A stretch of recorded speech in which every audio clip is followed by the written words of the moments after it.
Hello ladies and gentlemen, Fuzz here, your host again today, and welcome back to World of Final Fantasy. And we're going to be doing what I like to consider the first real dungeon of the game, since, you know, we actually can die in it, so we have to be a little bit careful. But before we head over there, we're going to just speak to that NPC that you saw me speaking to. You get a free antidote for doing so, and then we can head into the next area, and into Chapter 3. Old acquaintances. And we get a bit of information on the map, which we can bring up with the touchpad on PS4 and Vita. Cornelia, right? Time to go hustle and rustle a little Mirage muscle. And you also have the mini-map as well, of course, that you can use, but you can disable that if for whatever reason it's annoying you from the options menu. When's the last time I got...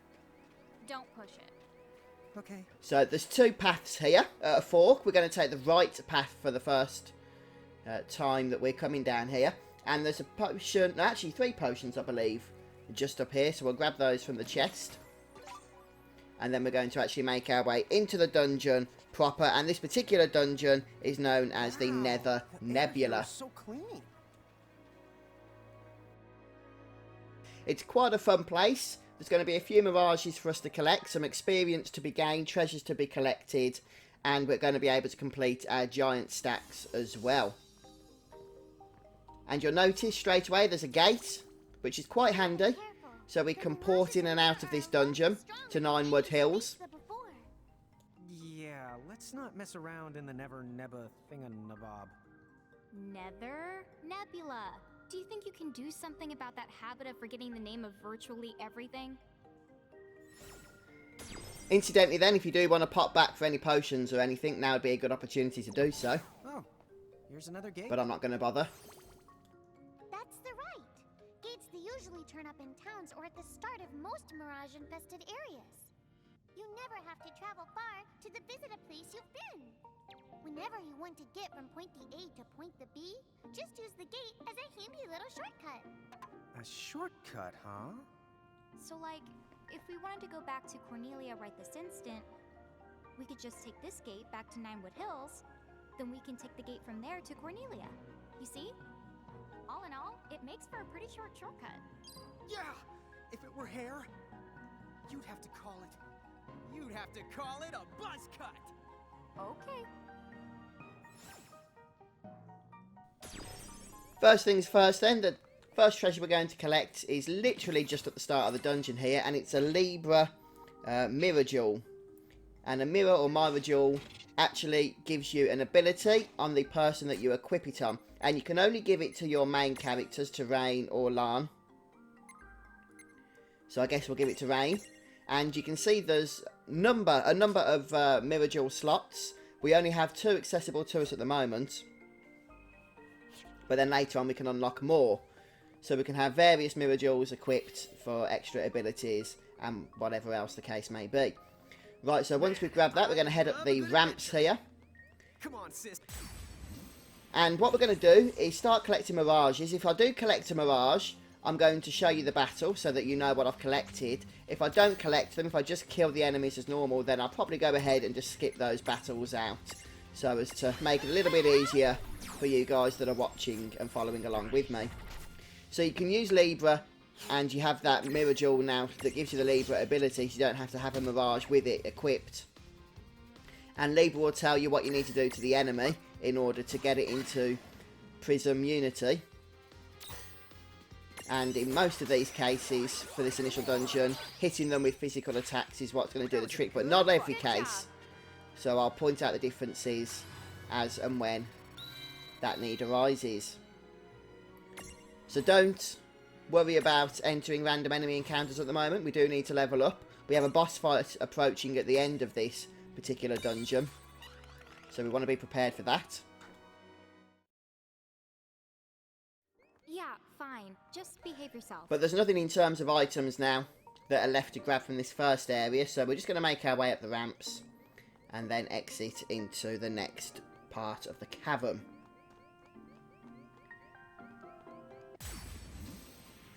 And what do we have here? Yeah, we got this. Okay, so that is a mini golem, and we don't have a mini golem at this particular moment, so it's a good opportunity to get one. So what I tend to do is, unless the Prism Tunity requires something different, I'll actually go ahead and just keep the one I want to prism alive last, so that the others aren't interrupting us as we try and imprison it. That's not possible on some imprisons, since other enemies are required to be alive, but in most of these cases, we can just save them till last, as I did there.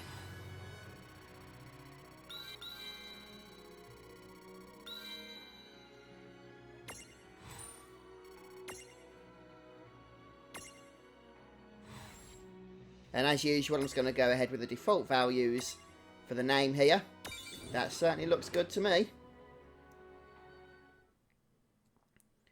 And there's a few enemies here, but not all of them are available at the moment. So there's 2 more imprisons we can do before the boss. And they're actually both going to be medium-sized Mirages. So we've only imprisoned small Mirages up until this point. But that's about to change. Reynn go off on one of her educational rants. She must be pretty upset. The more upset she gets, the more she... So there's actually 2 things we can grab from here. There's the Sleek Stone, and that's what we need to give to this guy up here. But I'm not going to give it to him just yet, because there's one thing I need to go back for. So I'm just going to choose no on this for now. And instead, if you bring your strolling Mirage down here, just past this chest actually, there's a secret item you can pick up. It's a Protect Stone, so make sure you grab that. You will need, as I say, a Mirage with the Stroll ability in order to do so. And then we can give the Sleek Stone that we collected out the chest to the Golem, and that will open up the way for us so that we can move on.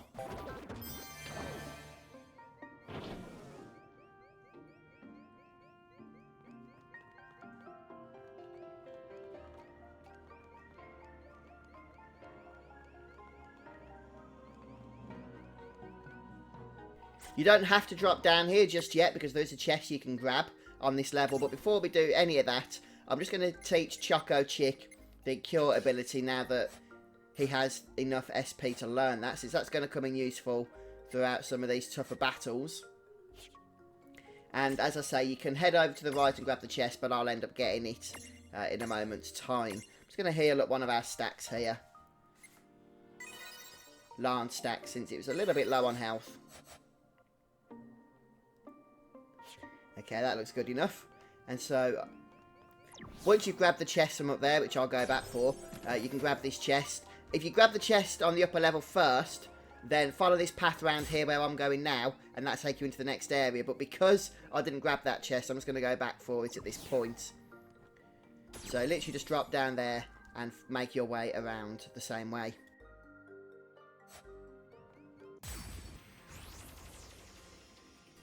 But here we have our next imprisoned target, and this is the Copper Gnome. So it's the one that's got copper around it and horns, or whatever those things are on its head. And we're going to leave it till last. Again, this just requires physical attacks in order to put it into Prism Tunity. So this is a medium Mirage, which means that we'll be able to make a full stack once we've collected it in a moment's time. I just recommend keeping an eye on your party members' health, since some of these enemies now are hitting quite hard, and since they're gathering themselves up in, you know, groups of 3 or 4, you might even get these appearing in stacks as well themselves. Then you can lose health quite quickly if you're not paying attention. Okay, so Prism Tunity for the Copper Gnome here. Hopefully we'll get it first time. Remember, if you do fail on casting Prism Tunity, then the success chance does increase on each consecutive attempt to cast it. Okie dokie. Again, just keeping on the default values here. So some pretty decent abilities there. Yep, looks pretty good to me.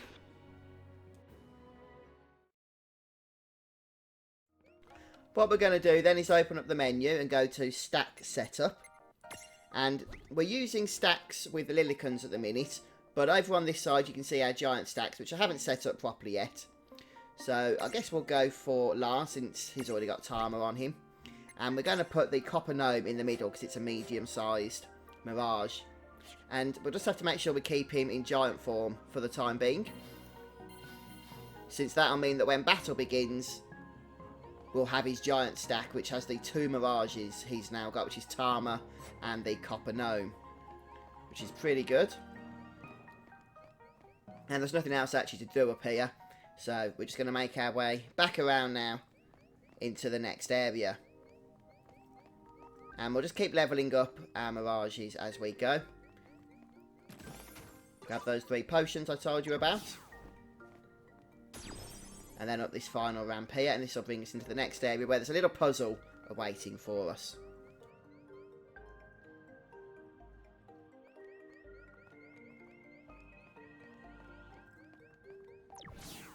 What's this for? It's a strange switch that responds to mirages. The mirages you imprisoned inside these caves should be able to help you out. This then is a puzzle switch, and the way that these are going to work is you have to meet certain requirements with your mirages in order to get them to push down into the ground. So for this case, we need a weight of 5 or greater and an earth resistance of 50. Now fortunately, that can be accomplished with the Copper Gnome by itself. So as long as you've collected one of those, if you haven't, you can just pop back to the previous area and do so. Then select it, and that will be enough to meet the requirements for this particular switch. And at this point, a bridge is going to move across, which will lead us into the next area. So you do need to do this switch, it's not optional, or we can't proceed any further. A new path. Check out that switchcraft. Yep. Now we know which way to the go.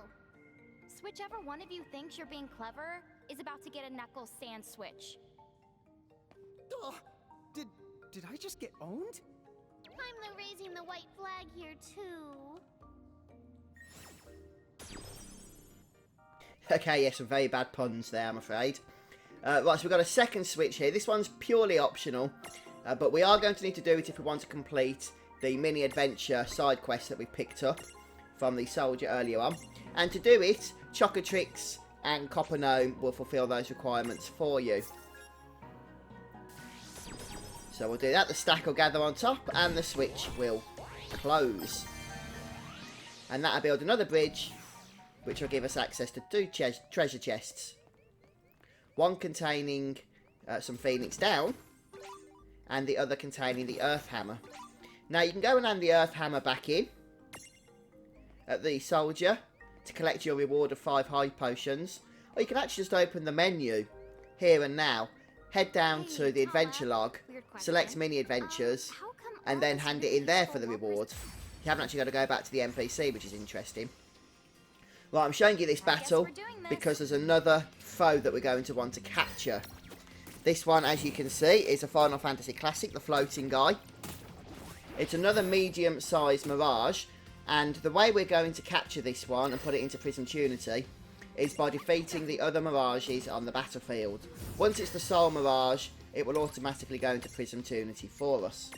And I do recommend that you catch this one, I've got this. because then you can complete your other giant stack for, well, whichever one that you haven't put into giant stack, in my case, Reynn. If your stacks topple, as is the case that you see here, you can actually go ahead and just rebuild them again quite quickly by choosing the stack command when it's one of those characters' turn. But just bear in mind that your ATB will be pushed back to the character that was the furthest behind of the stack.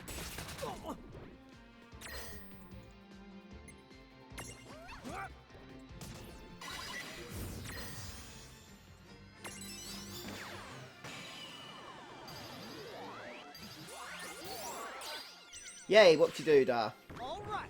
Predictable. So we've got our next medium Mirage here. And we're getting lots of lovely experience. And Gil as well, mustn't forget the Gil. Okay, so what we're going to do now is just choose the default options as per usual. And then we're going to sort out our stacks. I'm going to keep Reynn using the Choco Chick due to its cure ability, which can be quite useful going through this area. But on top of that, then we're also going to give her the floating eye medium Mirage. And then don't forget to put your characters into giant form on the field so that they'll enter battle with the right stacks. Super genius coming up with all the answers on my own. And now we're going to enter the final area of this dungeon before the boss. So there's nothing really to do here. There's a blocked off path to the right of us as we come in here, but there's a boulder there we can't do anything about at the moment. So I'll show it to you, but just ignore it. Whoa, hey now, come on. You don't have to look that. Instead, what we want to do is head up the ramp here, and lo and behold, there'll be a strange scene, but also a lovely to see save crystal.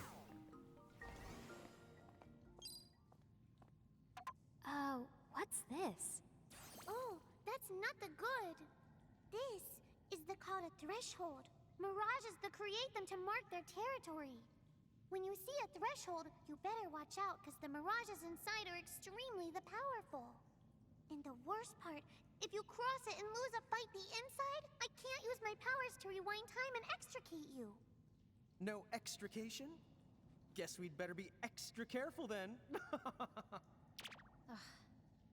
Anyway, it sounds like if we're going in, we better go in fully prepared.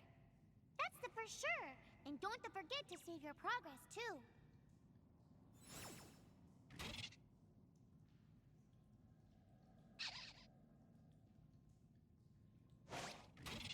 Another tutorial then about customising shortcuts. And just before I save, one thing that I did say we could do, and I'll show you now, is if we go to the adventure log and over to mini ventures, we can actually hand in the quests we've completed and collect our reward. So that'll be a nice set of high potions for us. And don't forget, going into a save crystal heals you as well. So what I recommend, I'm going to save and finish off the episode. We do have a boss fight coming up. Is make sure that all of your active mirages and characters are a minimum of level 5, but preferably level 6, since the fight can be quite challenging we're about to engage in. But we'll leave that for the next episode, so thanks for stopping by today, guys. I hope you've enjoyed it. If you have, don't forget to leave a like, and I'll see you soon for more World of Final Fantasy. Goodbye.